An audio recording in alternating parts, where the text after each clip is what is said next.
గ్రాముల బంగారాన్ని విడిపించి ఆ రోజు ఆన్లైన్ రేటుకే మేము కొంటాం. Sharma gold company. నమస్తే, వెల్కమ్ టు సుమన్ టీవీ. నేను మీ యామ్ని. ప్రస్తుతం మనతో ఉన్నారు ప్రముఖ ఆధ్యాత్మికవేత్త డాక్టర్ అనంతలక్ష్మి గారు ఉన్నారు. అమ్మతో మాట్లాడి మనకున్న సందేహాలను అడిగి తెలుసుకుందాం. నమస్తే అమ్మా. నమస్తే తల్లి.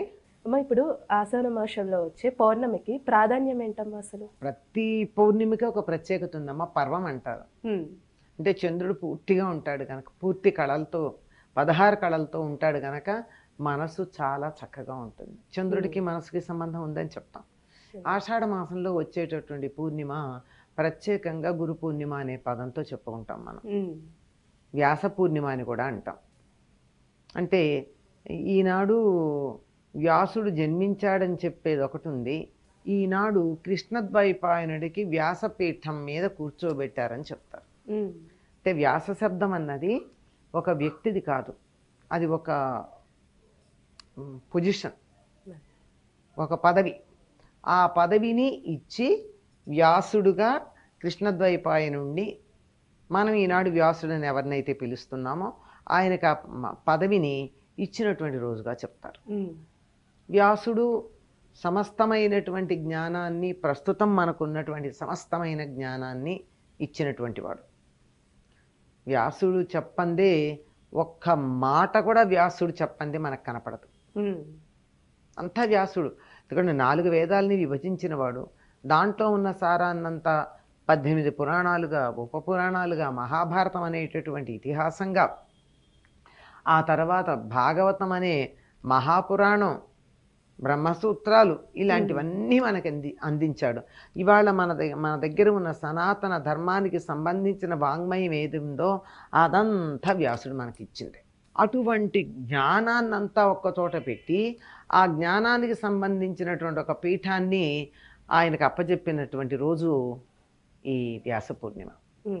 కానీ కొన్ని రకాలుగా ఆయన జన్మించింది కూడా ఆషాఢ శుద్ధ పూర్ణిమే అని కొన్ని చోట్ల చెప్పబడి ఉంది. కానీ ఎక్కువ చోట్ల చెప్పబడింది, ఎక్కువ మంది చేత అంగీకరించబడింది వైశాఖ శుద్ధ పూర్ణిమే. ఇవాళ ఆయనకి పదవి కట్టబెట్టడం జరిగింది ఈరోజు. ఆ పనికి ఈ జ్ఞానాన్నంతా, సనాతన ధర్మానికి సంబంధించిన ఋషులు ఇచ్చిన జ్ఞానం ఏదైతే ఉందో దానంతటి మీద ఆయనకి ఆధిపత్యం, పెద్దరికం అప్పజెప్పబడింది. అదమ్మా ఆషాఢ శుద్ధ పూర్ణిమకు ఉన్నటువంటి విశేషం. అంటే అమ్మా, ఇప్పుడు గురు పౌర్ణమి రోజు ఎక్కువగా సాయిబాబాకు కూడా పూజ చేస్తూ ఉంటారు. అదేవిధంగా కొంతమంది, మా చిన్నప్పుడు మేము చేసేవాళ్ళం, టీచర్స్కి గురు పౌర్ణమి కాబట్టి ఆ రోజు ప్రత్యేకంగా చిన్న సెలబ్రేషన్ లాగా కూడా చేసేవాళ్ళు. అంటే ఏంటిది గురు పౌర్ణమి? ఇప్పుడు ఆ రోజు వ్యాసుడిని పూజించే పద్ధతి ఏమిటి? వ్యాసుడిని తీసుకొచ్చి పూజ చేస్తే బాగానే ఉండు, కానీ వ్యాసుడు మనకు దొరుకుతాడా?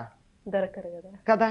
అందుకని ఆయన దగ్గర నుండి విజ్ఞానాన్ని సేకరించుకుని, సంతరించుకుని లోకంలో వాళ్ళందరికీ ఆ జ్ఞానాన్ని పంచుతున్నటువంటి వాళ్ళందరినీ వ్యాసుడికి ప్రతీకలుగా భావించుకుని పూజ చేయడం. అది వ్యాస పూర్ణిమ నాడు ఉపాధ్యాయులకి పూజించటం అంటే ఆనాటి వ్యాసుడికి ప్రతిబింబాలుగా లేక ప్రతీకలుగా మన ఉపాధ్యాయుడిని ఆ భావనతో మనం గ్రహించి పూజించడం అని అర్థం. అదేవిధంగా సాయిబాబా కూడా ప్రత్యేకంగా చేస్తారు. సాయిబాబా కూడా ఆయన గురించి సమర్థ సద్గురువు అనే పదం ఒకటి వాడుతున్నారు. సమర్థుడు అయినటువంటి సద్గురువు. గురువుల్లో సాయిబాబాని గురుస్థానంలో మనం భావించుకుంటాం కనుక ఆయన్ని కూడా గురువుగా భావించుకునే వాళ్ళు ఉన్నారు కనుక ఆనాడు సాయిబాబాకి సంబంధించినటువంటి ఆలయాల్లో కానీ సంస్థల్లో కానీ కొంత కార్యక్రమాలు నిర్వర్తించి ఇదంతా గురువుకి మేము చేసిన సేవ అని చెప్పుకోవడానికి చేసే పని. అమ్మ, ఇప్పుడు వ్యాసుడికమ్మ అలా గురుస్థానం ఉండడం గల కారణం ఏంటమ్మా? ఆయన్ని ప్రార్థించుకుంటూ వ్యాసం వశిష్ఠనప్తారం శక్తే పౌత్రమకల్మషం పరాశరాత్మజం వందే సుఖతాతం తపోనిధి అని ఆయన్ని ప్రార్థించుకుంటూ ఆయన వంశ పరంపర చెప్పుకున్నాం. ఆయన ముత్తాత, తాత, తండ్రి, ఫలానా ఆయన ఈయన కొడుకని, ఇలా ఇన్ని విశేషాలు చెప్పుకున్నాక ఇంకా ఈరోజు ఏమని పూజించాలంటే వ్యాసుణ్ణి శంకరం శంకరాచార్యం గోవిందం బాదరాయణం సూత్రభాష్యకృతం వందే భగవంత పునఃపునః. ఇందులో ఎవరెవరిని పూజించాలని చెప్పుకుంటారంటే ఈరోజు శంకరుణ్ణి, శివుణ్ణి. సమస్తమైన విద్యకి మూలకారకుడు దక్షిణామూర్తిగా. శంకరాచార్యుడు. తరువాత బాదరాయణం, గోవిందం బాదరాయణం. గోవిందుడంటే ఈయన గురువు గారు, శంకరాచార్యుల యొక్క గురువు గారు. బాదరాయణుడు అంటే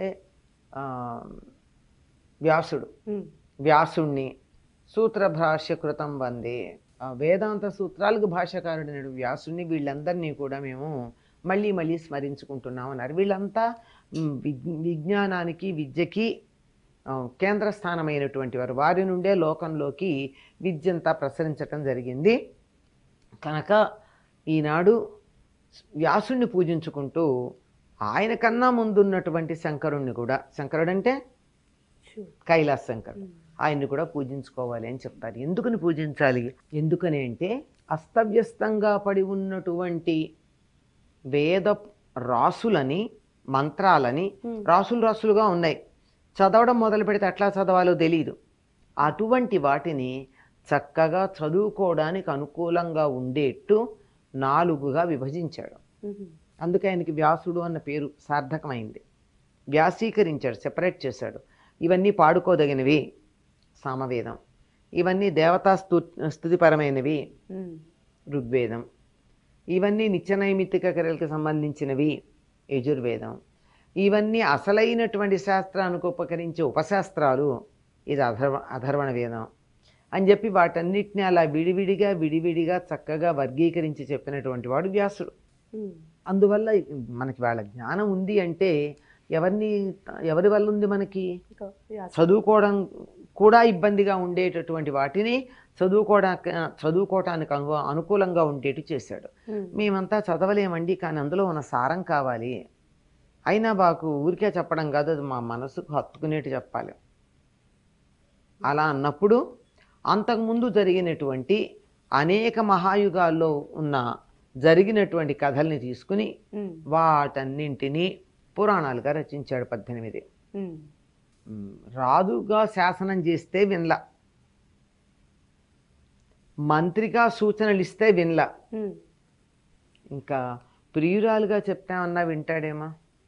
అందుకని కావ్య రూపంలో చెప్పే ప్రయత్నం చేశారు. పూర్వం ఈ కావ్యాలన్నీ కూడా చివరికి నీతి ప్రబోధకాలు, ధర్మ ప్రతిపాదకాలుగానే ఉండేవి. ఇప్పుడు కదా విలన్లని హీరోలుగా చేసి మనం మాట్లాడడం, సినిమాలు తీయడం జరుగుతోంది, అంతే కదా. కానీ వాళ్ళు అట్లా కాదు. సద్బుద్ధి కలిగినటువంటి వాళ్ళు, సదాచార సంపన్నులు, సత్ప్రవర్తనతో ఉన్నటువంటి వారు, అటువంటి వారిని మాత్రమే తీసుకోవడం జరుగుతూ ఉండేది. ఆ విధంగా రాజు శాసించినట్టు చెప్తే వినని వాళ్ళని ఇలాంటి కథలు ఉన్నాయని చెప్పానే, ఈ కథలతో స్నేహితుడు భుజం తట్టి చెప్పినట్టుగా పురాణ కథలు చెప్పాడు. ఫ్రెండ్ చెప్పినా వినడు కొంతమంది మొండి.